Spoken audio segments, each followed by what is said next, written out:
Hello, and welcome to another episode of the Secular Buddhism Podcast. This is episode number 139. I am your host, Noah Rochetta, and today I'm going to share the audio of a recent interview I did with Dr. Sarah Shaw, author of a new book called Mindfulness, Where It Comes From and What It Means. Dr. Sarah Shaw is a faculty member and lecturer at the University of Oxford. She has taught and published numerous works on the history and practices of Buddhism, including an introduction to Buddhist meditation and the spirit of meditation. Without further delay, here is the audio from my interview with Dr. Sarah Shaw.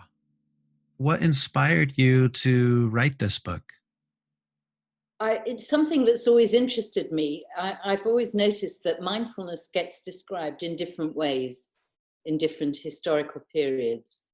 And then Casey Kemp and Nico Odysseus at Shambhala actually asked me to do a short history of mindfulness. So I had to make it very short, which is very, very difficult. But I did enjoy doing it. It's something that's just always interested me, that I often read articles about mindfulness and they can be quite rigid about it's this, or it's that, or it's this. And I must have 100 on my computer. And some of them are really quite dogmatic. But what I liked was the way that in different settings, the word just gets used slightly differently and has a slightly different feel and application with an underlying thread of what it is. But people keep things alive by sort of changing formulations a bit and perhaps looking at them in new settings. So that seems the mindful way to approach the subject. So I found it great fun to do. I really enjoyed it. Yeah. That's great. It's interesting how, like you mentioned, how many different ways there are to use the word, right? When somebody says, "Oh, I'm trying to be more mindful," you almost have to ask, well, what does that mean to you? Because there are so many interpretations of what it means to be mindful, huh? Mm, mm. I think that people are different, and what one person needs may be different from another person. So I wouldn't want to be rigid about how it should be interpreted. Yeah. Uh, Well, that's great. And tell me a little bit about your background uh, with Buddhism, with mindfulness. Where did all that start? Your interest in this topic? well, I started meditation many years ago when I was at Manchester University. And that's where I first really encountered the word mindfulness in a Buddhist setting. Um, Amusingly, my meditation teacher told me that he hadn't met many people who were so unmindful, that I really needed it more than most. I think that's a classic problem for academics who can get very over-focused and lose awareness of their surroundings. So I was intrigued by it then, and I tried to practice it, and I have ever since. I'm not sure I've ever really found out what it is, but I'm still practicing it and trying to arouse it. Yeah. Well, I love how the title of the book, um, brings up right away two things. Where does it come from, and what does it mean? If you had to Mm. answer that in a short way to somebody in an elevator, how would you answer that? Where does it come from, and what does it mean? Um, I would say where it comes from is there's only one place it can ever come from, of course, and that's from ourselves. That's the only person who can be mindful and do something about it is oneself. And what it means, I would say an attentive alertness to what it is that brings health to the mind. Something like that. Mm. Yeah, I like that. I think it seems like sometimes, at least the way that mindfulness has evolved in the West, there seems to be a tendency to think of mindfulness as an altered state. And it seems to me like what you're describing is more of an altered trait. It's a way of being that Mhm. can affect everything that we do, Yeah. rather than thinking, well, here's my normal ordinary life, and when I'm mindful, I'm separate from that. It's this other Mm, state that mm, I'm in. mm. ideally, it would be nice to be mindful all the time. I think we all have lapses, but one can certainly be mindful in daily life, and it helps to be mindful in daily life. And one needs it, of course, in meditation. So it's something that can be there all the time. How you arouse it under different circumstances might be different, but it's Yeah. a quality that, certainly according to the Buddhist tradition, is there when the mind is healthy and alert.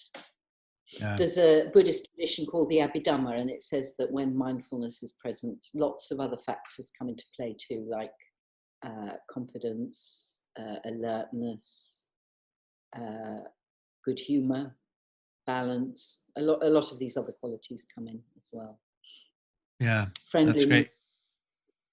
And Yeah. what's nice is the moment that we are mindful of the fact that we're not mindful, we've already started, right? We've already.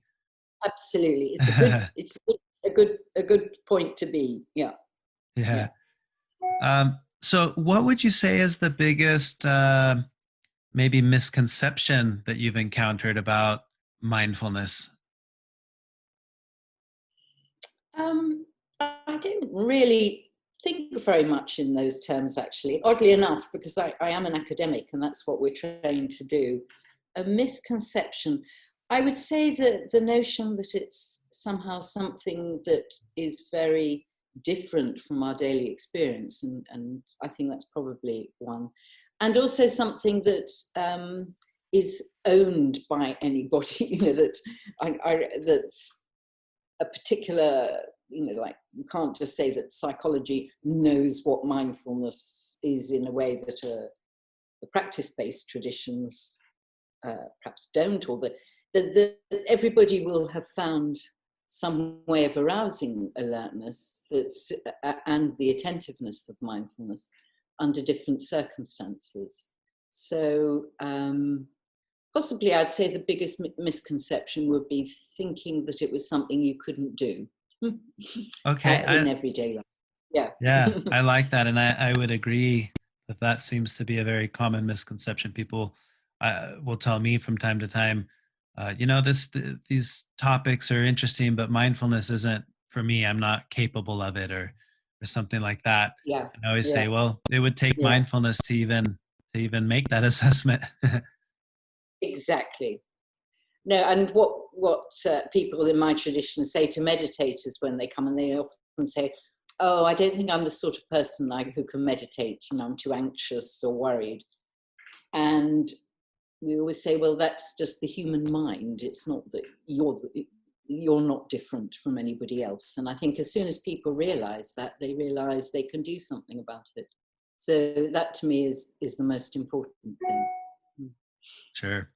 This kind of segues into one of the chapters that I really enjoyed in your book, where you kind of talk about mindfulness with the analogy of music, and specifically with the tightness of a string, like on a string instrument, whether it be a guitar or a violin or whatever.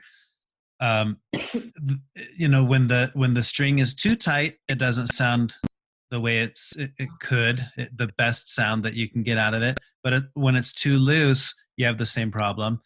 And so this makes me think of what you were just saying with the misconception or the misunderstanding, I guess, that people have of this isn't something I can do.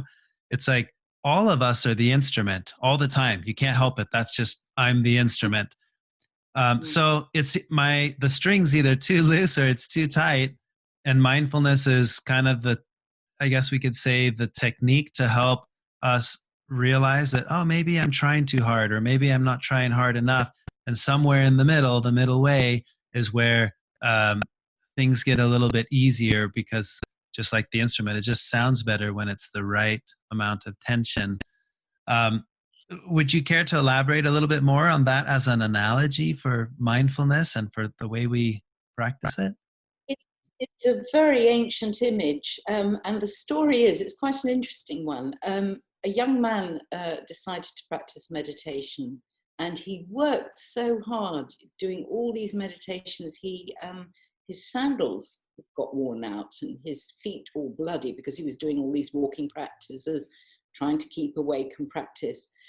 And he goes to see the Buddha, and the Buddha just says to him, when you were a layman, did you play the lyre? So I suppose it's like the guitar or something now. And the young man said, yes, he had done. And he said, what would you do if your strings were too tight? And he said, I'd loosen them. And what would you do if they were too loose? I'd tighten them a bit. And what happens when you have the evenly tuned, the sama, the calm tuning of the note? Oh, you can play wonderful music. So I've always loved that image, because, and then after that, he realizes he's been putting in too much effort. Of course, like all people who put in too much effort, he's convinced he's not putting in enough, which is one of the characteristics of that state. But when he steps back and sees he's been putting too much in and just relaxes, then he progresses well. So I like it because I think we all notice what it is that helps us keep in balance. You know, maybe you do just need an evening just relaxing and not doing anything at all. And maybe sometimes you do need to go out and perhaps do some jogging or get some exercise. I think we sort of know something about ourselves, which is like a kind of an internal balance or spirit level, if you like. That's my way of putting it. And that mindfulness can really make you more attuned to that, as to what is right for you. Because as like a musical instrument, we're all different. Some of us are kind of violins, some violas, some double basses, or whatever. You know, that we all have a different instrument, and it's really coming to know it. If you do play a musical instrument, and I used to years ago, you have to kind of like your instrument and have a good relationship with it. And I think a lot of people get a very funny idea about Buddhism, that you have to stop enjoying life or negate things. But this is never said, and joy is supposed to be one of the factors of awakening. So we all have a capacity for joy and for appreciating the instrument we've got. And I think mindfulness is a way of helping us to find that. Yeah. And I like what you referenced earlier, that it's not something separate from our ordinary day-to-day life. Because I think sometimes when we think of mindfulness, we're thinking, okay, that's what applies when I'm going to go sit and meditate or try to be more peaceful or calm. But it's not. This is, like you said, this goes into understanding in my day-to-day that maybe I should jog more, or the way that I parent, or the way that I conduct myself at work with my coworkers. It permeates all of it. It's not, in fact, that's where it really matters. It's not just when I'm going to go sit on the cushion and try to meditate. It's in my day-to-day life that this stuff really becomes useful and beneficial. And then I think that helps the meditation, because we tend to think of meditation as being so very different from our daily life. But actually the same principles apply. If you go into a meditation state, you still have to sort of open the door carefully and close the door carefully. If you go into a state of deep calm, maybe, if you're lucky enough, you need to be able to go there, but you also need to be able to come back to the world and be aware of your friends and people around you. And that kind of alertness is really, and the ability to do that is really the same mindfulness as we need in daily life. And to make a division between the mindfulness of meditation and the mindfulness of daily life is a bit excessive. I think there is a slight difference, because in a meditation practice, you have a much more subtle awareness of what's going on that would not be appropriate in daily life. But it's still the same principle and the same thing, really. Yeah. More like a fine scanning instrument rather than a general survey, if you like. Yeah. Yeah. So with your book, what kind of advice would you say that this offers to someone who's new, just learning about mindfulness, might be new on the path? And then the same question, but to someone who's more advanced along the path, maybe someone who's read a lot about mindfulness, about Buddhism, and practices meditation. Is this beneficial for both, and how so? Well, for the first person, it is a history, really. So it's just to give people background and context and to enjoy finding out about it. I don't give specific exercises. The tradition of practice I'm in, we tend to feel it's very important for people to have contact with somebody teaching them or guiding them. So I don't just give exercises. I've often had the experience perhaps of teaching a meditation class or of coming across somebody's practice who's tried an exercise they found in a book and it hasn't worked at all and it's frightened them in some way. And you never know which ones are going to do that. So I try and avoid that a bit. And that wasn't what I was asked to do anyway. I don't mean that other people shouldn't. They would perhaps find ways of doing it where that could be overcome. So I would hope that for somebody new, it would just give a bit of general background to the Eightfold Path and see it as something that they can apply in their life generally and not just something in books or seems a bit too spiritual or out of the way for them. Just something that's very natural that can be applied in daily life. For the more experienced person, I think it's good because I think as one gets more experienced as a practitioner, one can develop views about the right way of doing things. And I found those were really challenged by doing this because like everybody else, I have views on all sorts of things.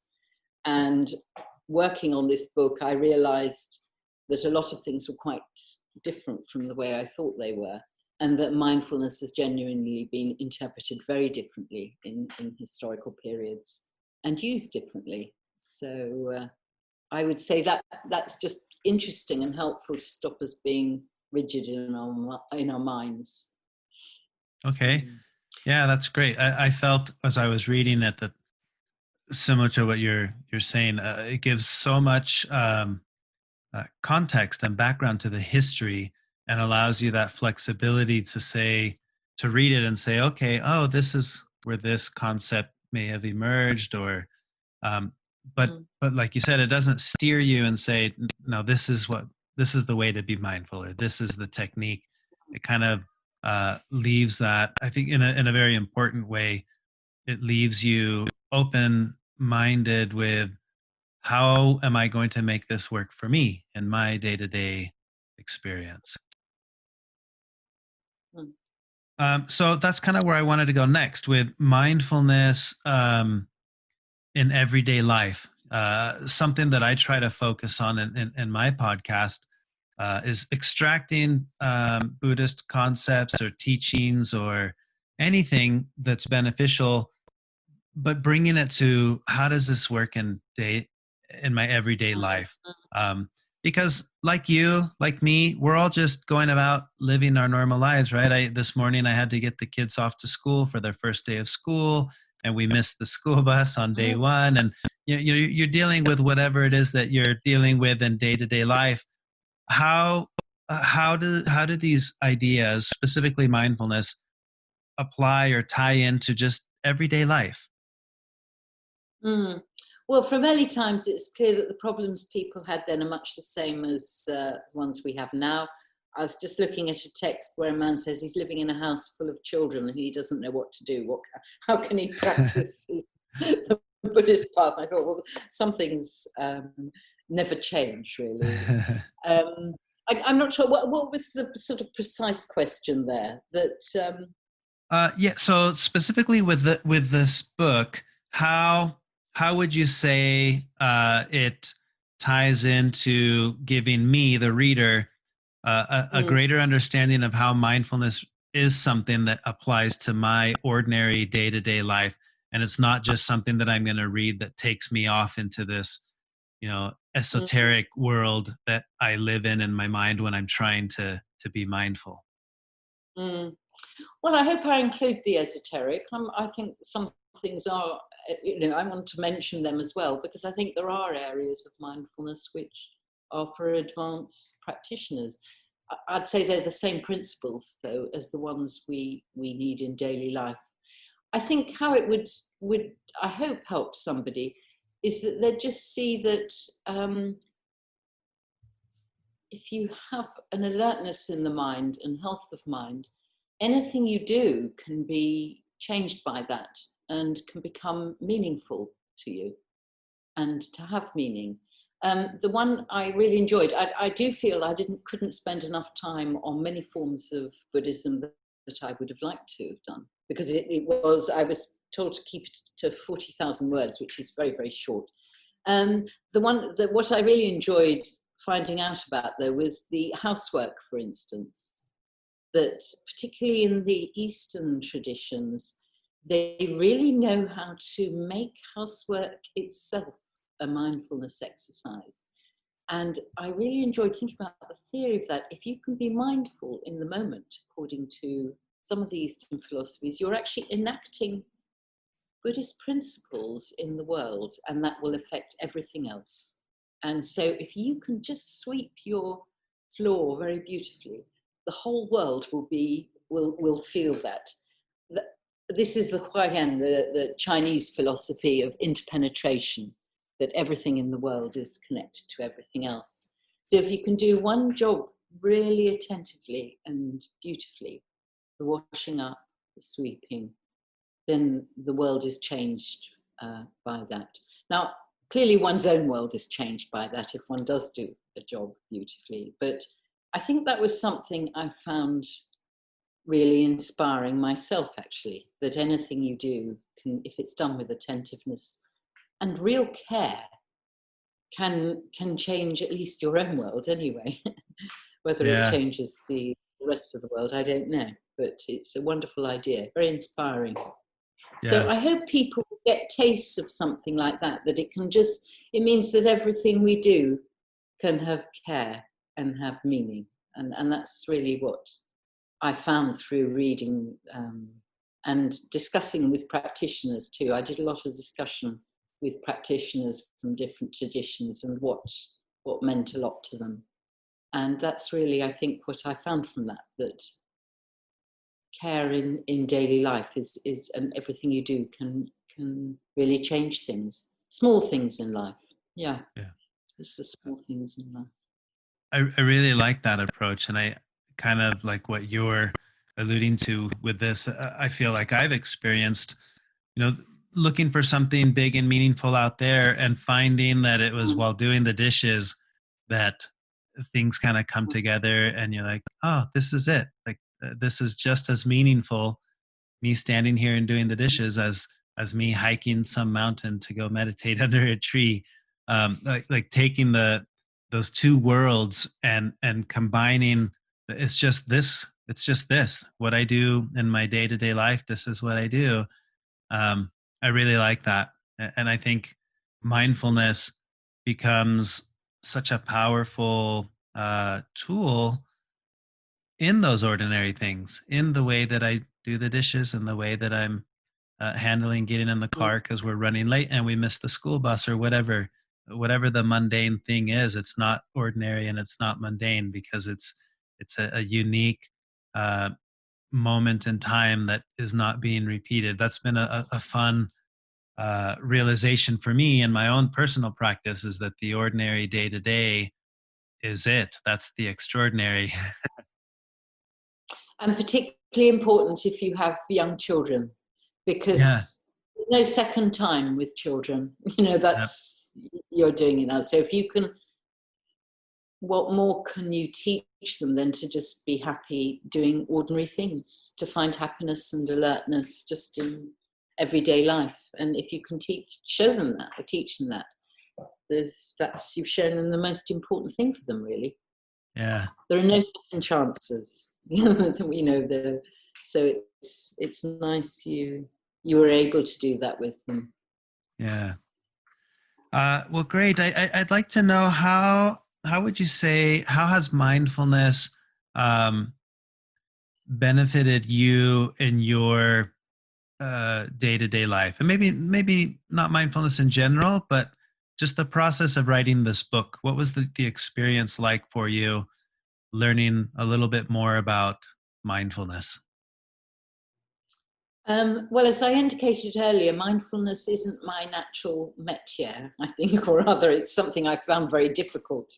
Um, So I enjoyed just having to think about it all the time, actually, because then, of course, you sort of have to practice it. And I did find it really interesting and very frustrating and challenging too, because it was a short book.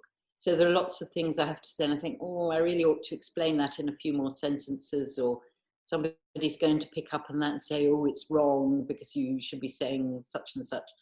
And I just thought, well, I can't do that. You know, it's a short book. So trying to distill something in a short space of time is quite a mindfulness exercise in itself. You have to be pretty alert to your reader and to yourself, really, and to what's going on. Great. All right. Well, maybe on a final note, as to someone who's listening to this, who's thinking, yeah, that might be a book I would be interested in picking up. What would you recommend? What would you say is the biggest takeaway someone might get by reading this book?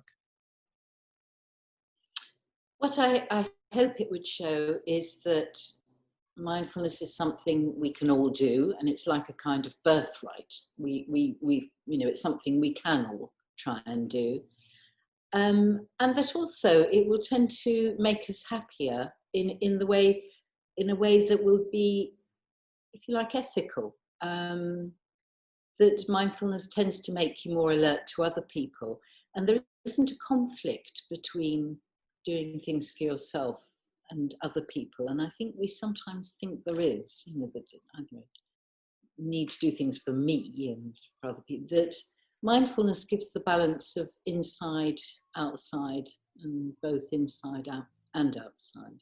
And if one practices it, one finds, I hope, the middle way, the right way ahead. So that's rather a long thing to say, isn't it? So I haven't got any snappy takeout from it, other than it's worth trying. I like that. I think that's a good takeaway, a good invitation for someone who might be listening to this, thinking, I might pick up this book and see what it's all about. So, which leads us to the next thing. For someone who's interested, where is the best way to find the book? Where is it available? I think if you go to the Shambhala Publications website, you'll easily find it there, and on all the big sites like Amazon and all the other ones. I think you'll find it there too. Great. They seem to be very, very good in publicity and distribution, so I think it will be easily accessible. Great. And Now, it's an Audible book as well. Oh, I forgot to say it was an Audible book as well. I did read it out for audio, and I think it might even be on a free trial at the moment, so you can hear it on audio. Very difficult to read things out. You have to be very alert, but I did do that. Well, great. And if someone wants to learn more about you, do you have a website or somewhere where people could read more or learn more about you, other projects you might be working on, or things of that nature? I am an academic, so all my academic work is on the University of Oxford website, and University of South Wales, UK, I teach for as well. So I think I've got something on the website there. And my other books are all on the sites like Amazon and Goodreads and things like that. You'll find other books I've written. I like stories, so I've translated a lot of Jartica stories, if people are interested in that. Oh, great. But it's my work that's interesting, not me. It's the books that are the things that I've enjoyed doing and which I hope people will want to look at. Well, great. I was just reading the Jartica stories, the story of Prince Five Weapons. Is that one that you're familiar with? Yes, I translated it for Penguin Classics in my book on the Jarticas. I think it's possibly my all-time favorite Jartica story. Oh, wow. That's fun. Yeah. That's one that I talk about often with my kids. Yeah, I did an audio of it for my meditation group, the Samatha Trust, as well. So that's on their website. I told it on that one. I think it must be my favorite Jartica story about the boy who, against all the odds, triumphs, and it's just very funny as well. So Yeah. what I like about that story is he has to fight a monster, and when he's overcome the monster, he doesn't just leave it at that.